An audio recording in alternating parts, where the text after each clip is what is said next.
Hello, selamat petang, salam sejahtera. Yang paling menggemparkan aku petang ini apabila ada satu kenyataan dibuat oleh anak Najib yang amat mengejutkan seluruh Malaysia.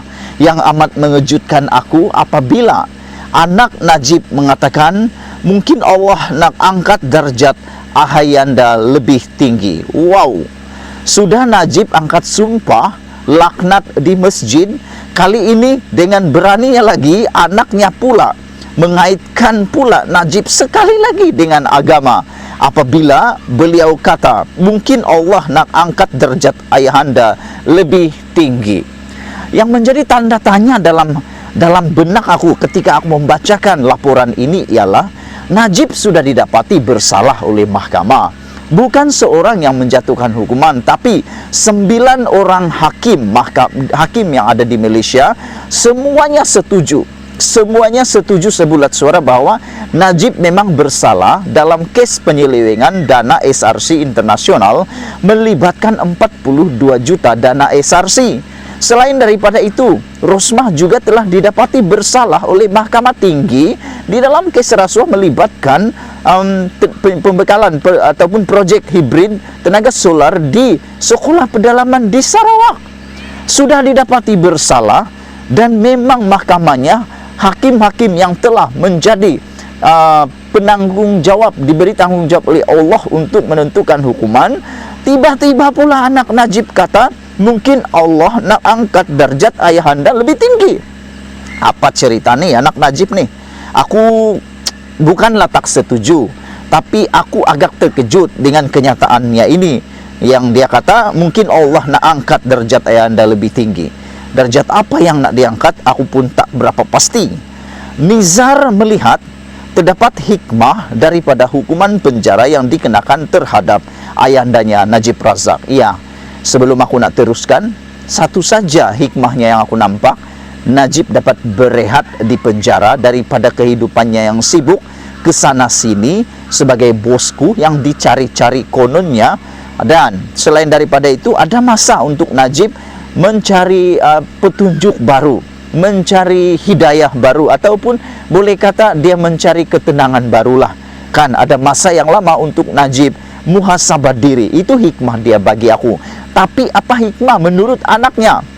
Dia melihat perkara itu mempunyai persamaan dengan apa yang dilalui Nabi Yusuf dan tokoh anti-apartheid Nelson Mandela. Aku agak terkejutlah dengan perbandingan yang dibuat oleh anak Najib ini. Untuk Nabi Yusuf itu aku tak ulas. Aku bukan orang agama yang terlampau tahu sangat cerita itu. Sebab itu biar ustaz saja yang cerita. Tapi yang aku nak ulas ialah dasar ataupun tokoh anti atau apartheid Nelson Mandela. Dia bandingkan, dia samakan. Saya lihat di sini, menurut pandangan dan pemahaman saya, anak Najib ini cuba membandingkan, memberi persamaan antara Najib dengan Nelson Mandela. Yang aku nak bagi tahu adalah, aku tak tahulah Nizar ni dah baca sejarah penuh Nelson Mandela kah, atau saja dia samakan Najib dan Nelson Mandela yang sama-sama masuk penjara. Karena menurut sepengetahuan aku dalam bidang sejarah ni, Nelson Mandela dipenjarakan bukan karena curi duit. Dia tak pernah curi duit. Nelson Mandela tak pernah curi duit, tak pernah seleweng duit, tak pernah terima rasuah. Dia dipenjarakan karena dia memperjuangkan hak orang kulit hitam persamaan taraf di Afrika Selatan. Itu sebabnya Nelson Mandela dipenjarakan, bukan karena didapati di mahkamah dia bersalah mencuri kah, menyeleweng dana duit kah, ataupun boleh menyebabkan kelingkupan negara. Bukan. Jadi apa persamaan Najib dengan Nelson Mandela? Satu saja yang aku dapat lihat, yaitu sama-sama masuk penjara. Tapi yang satu masuk penjara kerana memperjuangkan kesamaan dan persamaan taraf. Yang satu pula memperjuangkan apa? Aku tak tahulah. Najib bukan memperjuangkan apa, dia didapati bersalah kerana telah menyeleweng dana SRC internasional 42 juta. Kalau masih tak percaya tak apa, itu dah diputuskan dalam mahkamah. Jangan lagi persoalkan, nanti kamu kedapatan pula menghina keputusan mahkamah. Itu Itu yang aku nampak antara Nelson Mandela dengan Najib Tun Razak. Yang mungkin Nizar tak nampak, tapi yang dia nampak sama-sama masuk penjara. Maci-maci, paci-paci, atuk-atuk, aki-aki, semua yang ada dalam pedalaman tu, aku nak bagi tahu, Nelson Mandela tu mungkin Anda tak kenal. Jangan percaya bandingan antara Nelson dengan juga Najib, kerana mereka mempunyai perbezaan perjuangan yang langsung tak sama. Aki-aki, atuk-atuk, nenek-nenek semua. Mungkin ini adalah cara Allah. Kata Nizar, anak kepada Najib, mungkin ini adalah cara Allah untuk angkat darjat ayahanda yang lebih tinggi. Itulah yang berlaku kepada Nabi Yusuf yang dipenjarakan atas tuduhan palsu, kata anak Najib ni lagi. Okey, kita teruskan. Tetapi Nabi Yusuf tidak dihukum oleh hakim, kan? Tidak dihukum oleh hakim. Najib, begitulah cerita dia. Apabila bebas, baginda diangkat sebagai menteri besar lagi bijaksana di Mesir, kata anak Najib lagi. Itu yang berlaku kepada Nelson Mandela yang menentang dasar apartheid. Apabila bebas, beliau diangkat sebagai presiden Afrika Selatan dan berjaya menyatu padukan orang kulit putih dan bangsa Afrika, kata anak Najib lagi. Tapi yang aku nak bagi tahu, Nelson Mandela berjuang untuk pembebasan dan juga kesamaan rakyat. Najib pula berjuang apa? Berjuang untuk menyelamatkan dirinya.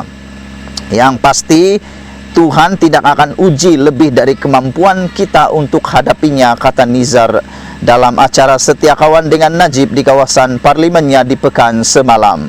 Najib sedang menjalani hukuman penjara 12 tahun atas kesalahan rasuah melibatkan dana bekas anak syarikat Tuan MDB SRC Internasional.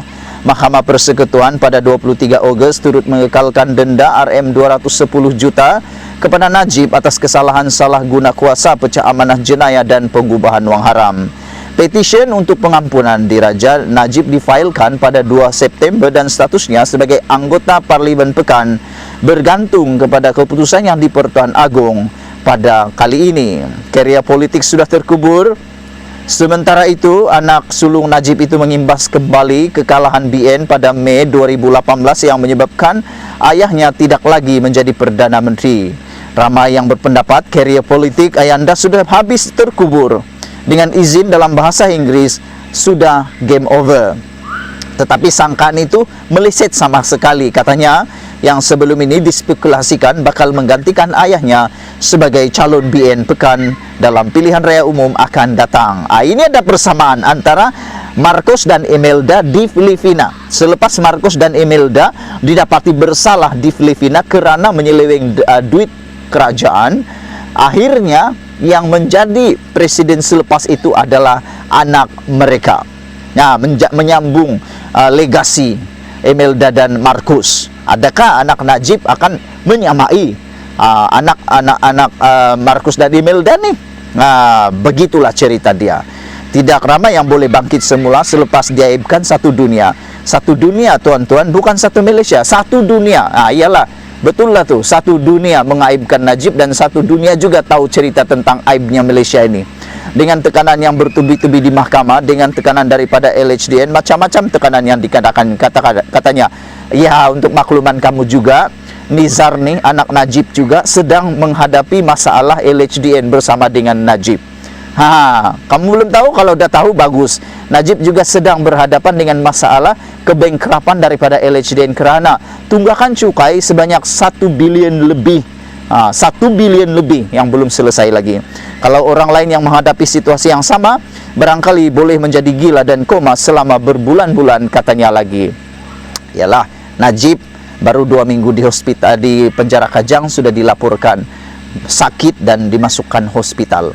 Nasib baiklah, hanya sakit biasa dan masih stabil. Hari ini menghadiri proceeding di mahkamah. Itulah dia, anak Najib kata, mungkin Allah nak angkat derajat ayahanda lebih tinggi, dan Nizar membandingkan, menyamakan, memberi persamaan, mempunyai persamaan dengan Nabi Yusuf dan tokoh anti-apartheid Nelson Mandela dengan Najib. Sebelum kita berpisah, sila tinggalkan komen Anda tentang isu kali ini. Amat menarik, panjang lebar aku cerita. Malaysia kita punya, bye-bye.